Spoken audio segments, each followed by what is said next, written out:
حبايبي الزملكاوية مساء الفل.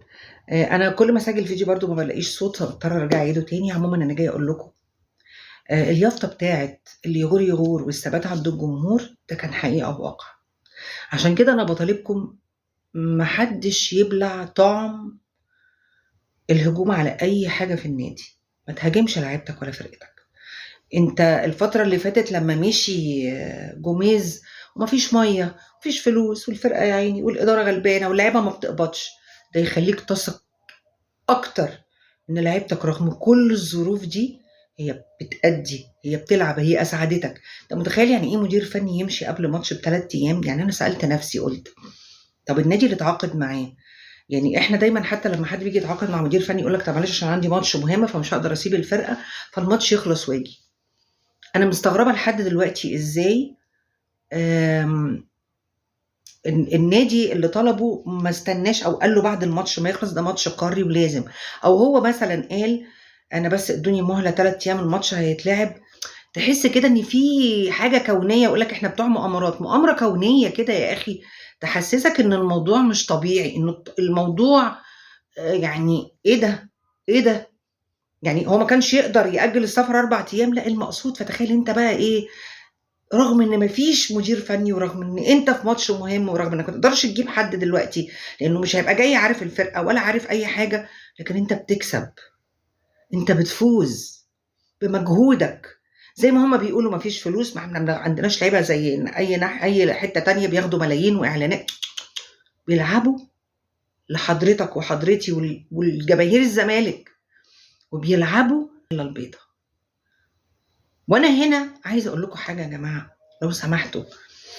انتوا اكيد شفتوا امبارح البرامج بتحاول تظهر ان مثلا الشناوي يا جماعه ده ما عملش وما قالش انا ماشي، ده كان بيكلم واحد بيقول له انا ماشي، الدكتور قال له امشي، وقد ايه بيفسروا دي ثوابت، ويا جماعه تزعلوا لكن دي ثوابت. ده النادي ده عظيم والاكثر جماهيريه والاكثر والاكثر. وعد عد عد. انت ما فيش حد بيقف جنبك كده. انت لو كان لعيب عندك قال كده او كابتن الفرقه قال كده كان زمانه لا لا لا لا، ده ما يحصلش عندنا. ده لو حصل عندنا يا جماعه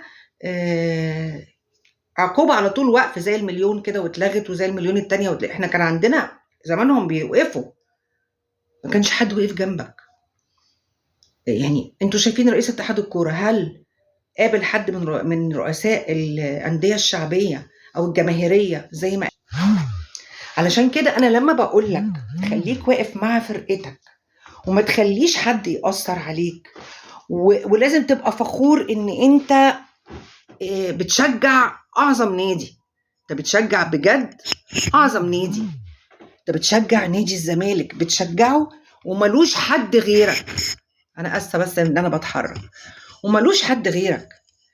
فمن فضلك من فضلك انت لما تتفرج على الحاجات اللي بتحصل حواليك هتقول ايه ده، هو ازاي بيحصل كده، هو ازاي الدفاع ده، هو ازاي احنا ما عندناش حد بيدافع عن الزمالك ولعيبته الا بس الجماهير. فعلا فعلا انا امبارح شفت، انا مش مصدقه، انا مش مصدقه، انا مش مصدقه اصلا. يعني انت ما اعرفش يعني مثلا يقول لك اصل طبعا المبادئ، لكن كهرباء يفسخ عندنا ويروح وهم عارفين انه مين فسخ العقد. لا مبادئ. لكن الحضري ما يخشش النادي، الحضري ماشي. امام كوبري، لكن لا احنا عندنا هنا حاجه مختلفه عن هنا. فتحس كده انه ويا اخي ويصدقوا على الكلام. يعني القنوات بتصدق على الكلام، يعني بعضهم بتصدق على الكلام. يعني فتحس كده ان انت عايش في حاله انا مش فاهماها.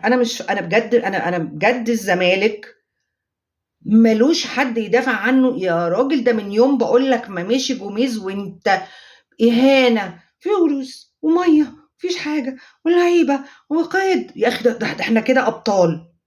مفيش قيد، مفيش مدير فني، مفيش زي ما انتوا بتقولوا فلوس، مفيش، واللعيبه بتنزل تلعب رجاله. يا اخي ده انتوا اللي تزعلوا على عبد الله السعيد وتزعلوا على ناصر ماهر وعلى حمدي.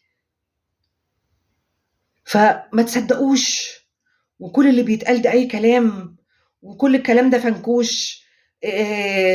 ده والصح والغلط. وابراهيم فيقول لك اصل انا ذاكرت الموقف وانا سالت كويس قوي وطلع زي ما اتحكى بالظبط. انا ما اعرفش هو سال مين. انا ذاكرت سالت مين؟ سالت بتوع الامن؟ سالت حد من الجمهور اللي كان قاعد؟ ولا سالت؟ تحس كده انه هو كده 100 حد بيطلع يتكلم ويدافع.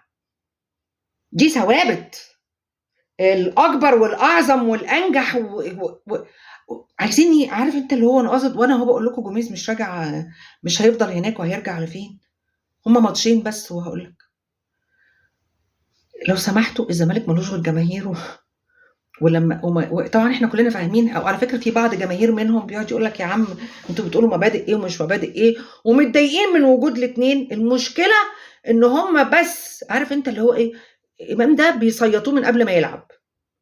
يمسك الكوره لو مثلا رقص شويه بابو امام عارفه ايه وبيضه وحمراء، هم مصيطينه من غير اللي هو ايه، عشان يغيظوا الزملكاويه.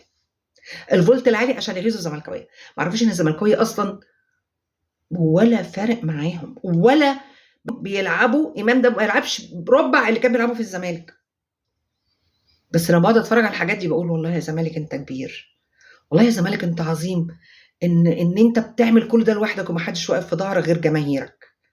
حبايبي الزملكاويه صدقوني الزمالك مش هينجح ويبقى من هو اعظم نادي غير بوجودنا احنا. وفعلا الزمالك اكبر قلعه رياضيه، لان ما عندوش حد لا بيطبل له ولا حد بيقف جنبه. بينزل وبيقع وبيقف تاني بصوت جماهيره بس. حبايبي الزملكاويه اللي جاي ابيض بخطين حمر. سلام.